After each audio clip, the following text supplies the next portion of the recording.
रामकृष्ण हरी माऊली.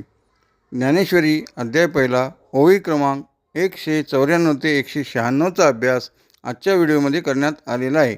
तरी सर्वांनी शांतपणाने ऐकावे ही नम्र विनंती. हे संग्रामी अति उद्यत झाले असती कीर समस्त, पण आपण पेया उचित केवी होय. कुरुक्षेत्रावर युद्धाच्या तयारीत असलेल्या सैन्याला पाहून आणि त्यांचे परिणाम आठवून अर्जुन श्रीकृष्णासमोर आपली द्विधा मनस्थिती व्यक्त करीत आहे. या ओवींचा अर्थ पुढील प्रमाणे आहे. हे सर्व कौरव युद्धासाठी अत्यंत सज्ज होऊन इथे आलेले आहेत हे खरे आहे, पण आपण त्यांच्याशी युद्ध करणे आपल्याला योग्य वाटते का, असे अर्जुन श्रीकृष्णाला म्हणत आहे.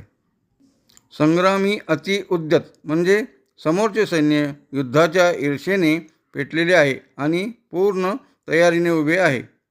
जहाले असती कीर समस्त याचा अर्थ काय होतो? ते सर्वजण खरोखरच युद्धासाठी एकत्र आलेले आहेत, पण आपण पेया उचित. अर्जुन स्वतःला आणि आपल्या पक्षाला विचारत आहे की जरी शत्रू सज्ज असला तरी आपण आपल्याच नात्या गोत्यातील लोकांशी युद्ध करून त्यांचा संहार करणे हे धर्माला धरून आहे का, अर्जुन विचारत आहे.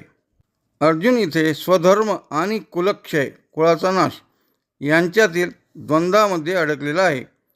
समोरचे लोक चुकत असले तरी आपणही तीच चूक करावी का, असा प्रश्न त्याला पडला आहे. येणे नावे चिनेनो काही, मज आपण पे सर्वता नाही, मन बुद्धी ठाई स्थिर नो हे. यामध्ये युद्धाच्या मैदानात आपल्या सगळे सोयऱ्यांना समोर पाहून अर्जुनाची जी अवस्था झाली आहे त्याचे अत्यंत व्याख्येय वर्णन केलेले आहे. येणे नोवे चिनेनो काही, मज आपण पे सर्वथा नाही, मन बुद्धी ठाई स्थिर नो हे. याचा अर्थ काय होतो? या युद्धाच्या नावानेच काय झाले आहे न कळे, पण माझे पण फार हरवलेले आहे. माझे मन आणि बुद्धी आपल्या ठिकाणी स्थिर राहिलेली नाही.